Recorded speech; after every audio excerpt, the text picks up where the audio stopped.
Hey everyone, welcome to The Explainer, made by Forge College. So in our last lesson, Security Protocols and Hardening, we did some heavy lifting. We slapped some serious blast doors on our systems, locked down the vault, and made absolutely sure our compressed NFT infrastructure was watertight. But having a secure engine really isn't enough if it just chugs along like a rusty tractor and burns through fuel like a rocket, right? So today, we're diving into scaling, cost optimization, and state compression best practices. It's time to tune up this engineering engine for blisteringly fast and, crucially, incredibly cheap NFT mints. Let's get into it. Now, here is the millionaire question. Or actually, scratch that. It's more like the how not to lose $1 million question. Picture this for a second. You've got this massive, highly anticipated launch queued up. You are ready to mint 1 million compressed NFTs. You confidently hit deploy, the script fires off, and bam! You suddenly realize you've accidentally bankrupted your entire project treasury on mainnet gas fees. Why? Because your pipeline wasn't optimized. Scaling isn't just about showing off raw speed. It's literally about economic survival. Okay, so here's our engineering blueprint for today's explainer. We're going to cover 1. The sub-cent minting goal. 2. Establishing baseline metrics. 3. Tuning the minting pipeline. 4. Verifying ownership and data. And finally, 5. Analyzing optimization results. All right, moving right along to Section 1, the sub-cent minting goal. This is all about achieving economic viability at scale. Look, you've already built a working prototype, which is great, but now we have to make it survive under heavy load. And the absolutely crucial point we're aiming for is this number right here, 1 single cent. Hitting a per item cost of a penny, or, ideally even less, is basically the holy grail of scaling optimization. When we're dealing with state compression on Solana, the entire value proposition is making digital assets frictionless.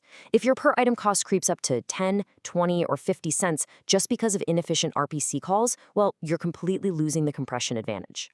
Okay, Section 2, establishing baseline metrics. Basically, starting the engineering loop. The old saying is absolutely true. You cannot improve what you don't measure. So before we even think about touching the engine, we need to track 5 specific metrics. These are going to act as the dashboard for your entire minting pipeline. First up, total transaction fees. And yeah, that includes compute units and rent. Second, valid mints. Third, the number of retries, which is a great indicator of network struggle. Fourth is your average mint latency.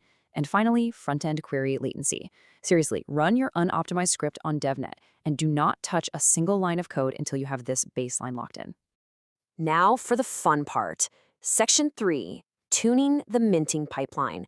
Time to adjust the valves and cylinders. It's finally time to open up the engine. But hey, remember the golden rule of engineering: only change one thing at a time. Let's kick things off with batch size. You can think of this like the fuel intake valve. It's simply the number of NFTs you're packing into a single transaction.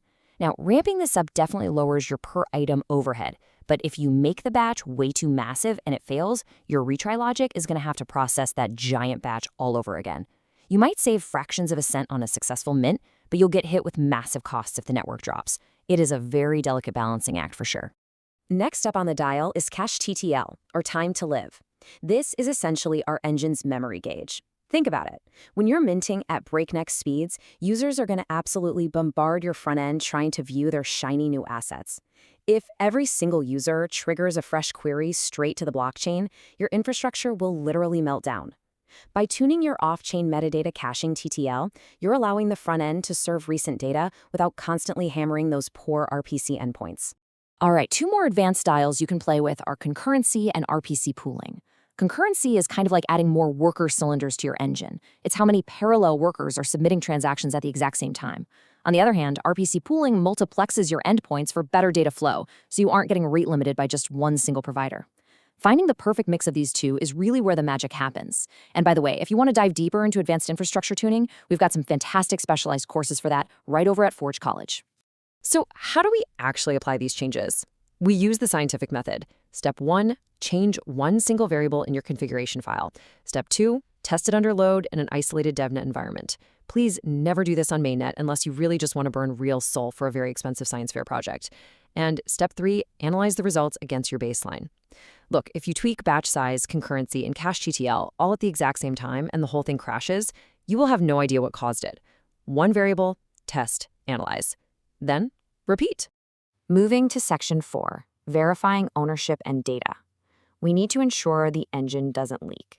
Listen, high-speed minting is entirely useless if the ownership records get lost in the chaos. To constantly reconcile our data, we rely on the DAS API. That's the Digital Asset Standard API. Since we're dealing with compressed NFTs, the ownership state isn't just sitting directly in a standard on-chain account.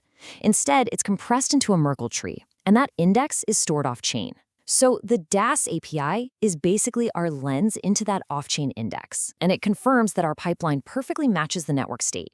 So you might be wondering, what's an acceptable margin of error when we're verifying this ownership data? The answer is 0. Absolutely 0. 0 ownership verification failures is the mandatory pass condition for your capstone project. If you crank up your concurrency limits to get these incredible, face-melting speeds, but the DAS API reconciliation shows even a single missing ownership record, you've failed the test. Speed means absolutely nothing without data integrity. Finally, Section 5, Analyzing Optimization Results. Let's read the final blueprints. Let's take a look at the engineer's ledger to see if all our careful tuning actually paid off. This exact table layout is a mandatory requirement for your final capstone project report.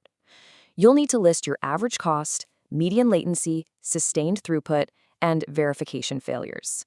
You just plug in your baseline numbers, drop in your optimized numbers, and calculate the delta, which is the percentage of improvement. Seeing a negative delta on your costs and latency alongside a nice positive delta on throughput is the ultimate validation of your engineering skills. Visually, the success should be undeniable. On the left, we've got your initial baseline throughput. It's adequate, but a bit sluggish. But on the right, that's your optimized throughput. By tuning your batch size to that absolute sweet spot, optimizing your RPC pool, and setting a really smart cache TTL, you should see a dramatic increase in mints per minute. This chart is your irrefutable proof.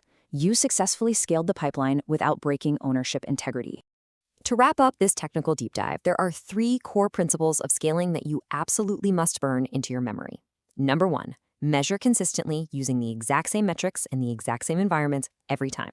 Number 2, change one parameter at a time so you can actually isolate the effects. And number 3, verify ownership integrity after every single test run. Sticking to this discipline guarantees that your optimizations produce real, tangible cost savings instead of just hiding bugs. So, the only question left for you is, are you ready for the final capstone mint event? You've got the blueprints now, and you have the tools to make compressed NFTs lightning fast and incredibly cheap. I really want to see those sub-cent minting reports. To master more Web3 engineering topics and to get access to project repositories, make sure to visit forge.college. Thanks so much for joining me on this explainer made by Forge College. Remember, in Web3, scaling isn't just an engineering milestone, it's the fundamental difference between a project that merely survives and one that actually changes the world. See you next time.